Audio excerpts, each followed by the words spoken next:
देखिए, आईफा के नाम पे जो राजस्थान के अंदर राजस्थान की जनता का खून पसीने का पैसा 100 करोड़ से अधिक की राशि जिस प्रकार से बहाई गई, जिसका कोई औचित्य नहीं था।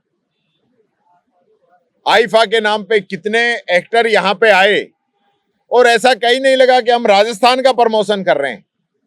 पूरे इनके होर्डिंग, बैनर, पोस्टर सिर्फ आईफा आईफा आईफा तो अपने आप में प्रचारित है। राजस्थान को क्या मिला? क्या कोई बड़े एक्टर आए? क्या वो जो आए हैं वो किन्हीं पर्यटन स्थलों पे घूमने गए? क्या उनसे कोई राजस्थान का फायदा मिलेगा? कुछ नहीं।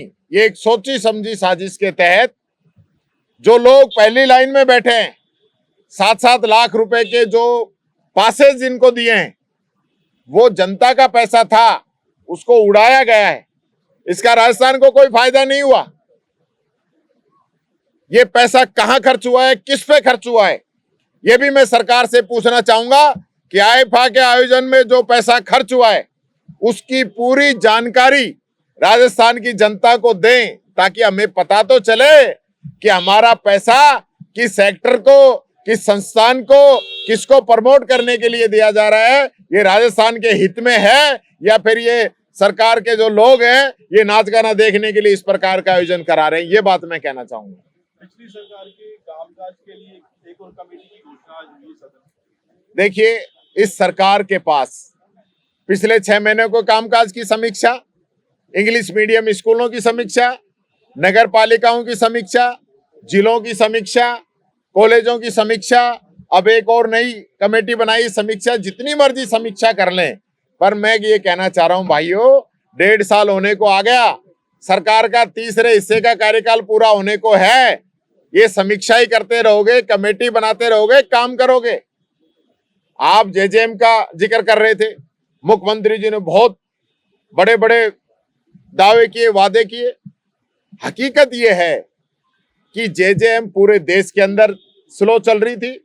राजस्थान का इस समय नहीं बढ़ा है, पूरे हिंदुस्तान की जेजेएम का समय बढ़ाया गया है।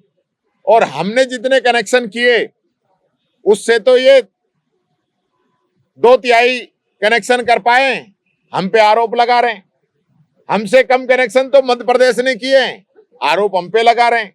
क्योंकि हमारे यहाँ का जल शक्ति मंत्री था, वो नहीं चाहते थे कि राजस्थान के अंदर काम हो। आज जो बातें हम कह रहे थे, आज उन सारी बातें इनका मंत्री कह रहे हैं कि राजस्थान की भौगोलिक परिस्थितियां अलग है, कि यहाँ खर्चा ज्यादा बैठता है। तो उसका जवाब तो ये देंगे नहीं, और सिर्फ जेजेएम घोटाला, जेजेएम में ये, तो मैं तो कह रहा हूं आप जांच कराओ ना, क्यों नहीं करा रहे? रोजाना यही बात होती है। उन्होंने ये बोला शांति धारीवाल जी पर एक विधायक, सीधी विधायक के साथ जो मंत्री रहते में काम किए, उन सबकी जांच के लिए 25 ये कुंठा झलक रही है इन लोगों की। भाई आपने आज तक क्यों नहीं कराए? जो इनके खिलाफ बोलता है, धारीवाल जी 3 दिन से लगातार इनके खिलाफ बोल रहे हैं।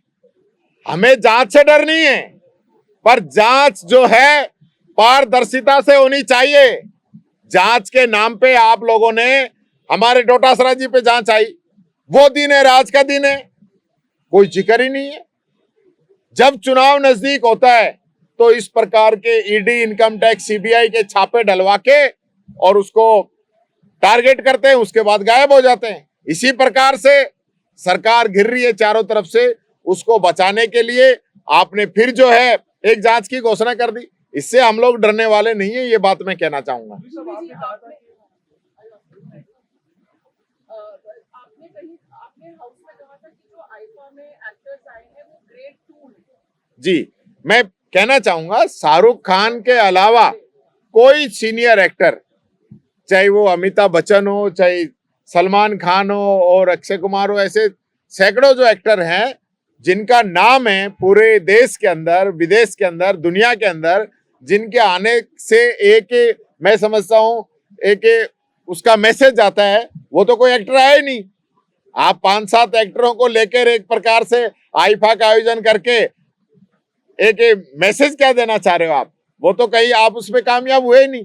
राजस्थान का कोई भला हुआ नहीं, बल्कि उल्टा नुकसान हुआ है। तो टीकाराम जी, मतलब जो एक्टर आए वो आपकी नजरों में दोयम दर्जे के थे। दोयम दर्जे के नहीं भैया, मैं फिर ये बात कहना चाह रहा हूँ, शब्दों का अलग अर्थ मत निकालिए। एक्टरों की भी कैटेगरी है, खुद एक्टरों को ही पता है किसकी कितनी डिमांड है, उसके आधार पर उनकी कैटेगरी है।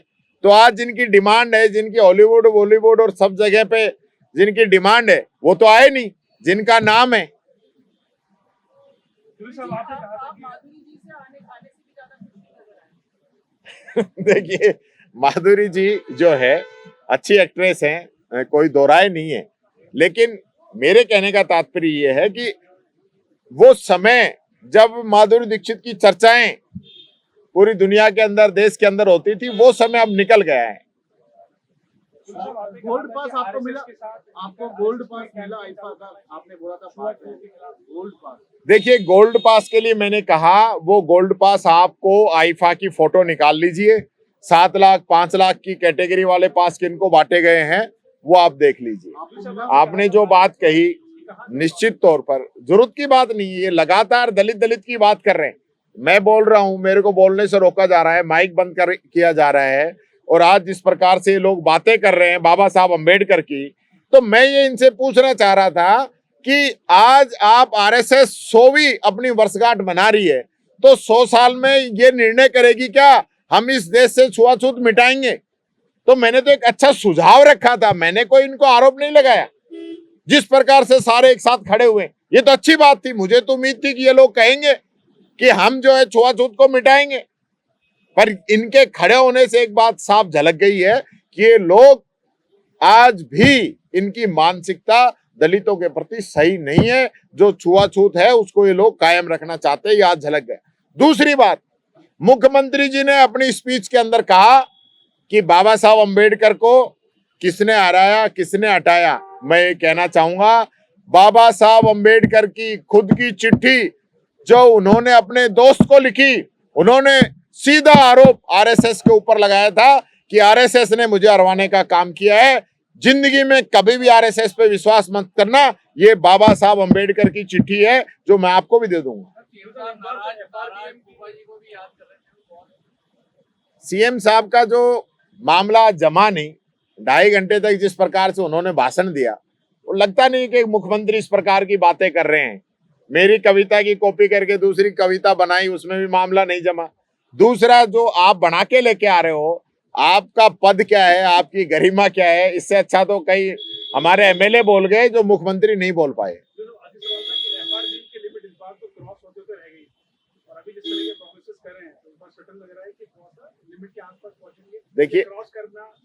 देखिए 100% क्रॉस होगी, क्योंकि पिछली बार जो इनका अंदाजा था उससे ज्यादा एफआरबीएम की लिमिट ये चले गए, और 38.2 जो लास्ट है वहां पे ये लोग पहुंच गए, तब उससे ज्यादा जाते तो क्रॉस होनी है। तो इसलिए इनको कोई आइडिया नहीं है, ये सिर्फ सदन को गुमराह कर रहे हैं। राजस्थान की जनता पे 1-1 लाख का कर्ज इन्होंने भार लाद दिया कर्ज का, और आज जो घोषणाएं की हैं, आधी से ज्यादा तो घोषणाएं वो हैं जिनकी पिछले बजट में घोषणा होगी, पिछले बजट में इकट्ठा दे दिया।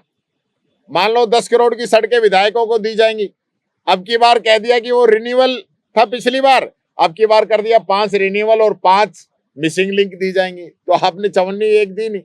आपने पिछले बजट में कहा कि हम नए जिलों के लिए 1000 करोड़ रुपए देंगे, आज आपने बजट में कह दिया कि हम मिनी सचिवालय बनाएंगे। तो ये वो 1000 करोड़ में ही है, अलग नहीं है, मेरे को पूरा पता है। तो ये जो आंकड़ों का जाल ये जो बना रहे हैं, पिछली बार कुछ कहा था, अब कुछ कहा है। अब बीपीएल को गांव से बाहर निकालने की जो जिस प्रकार से बात की है, 300 करोड़ में 5000 गांवों के बीपीएल कैसे ठीक कर देंगे? मेरे तो ये आइडिया कुछ कम समझ में आ रहा है कि आप 300 करोड़ में 5000 गांवों की गरीबी मिटा दोगे, तो इसका मतलब तो एक बजट का कुछ % में ही पूरे राजस्थान की गरीबी मिट जाएगी। तो फिर ये आंकड़े कहां से लेके आ रहे हो, कौन बना के दे रहा है, हमको ज्ञान दे रहे हो, खुद के आंकड़े तो एक बार समझ लो।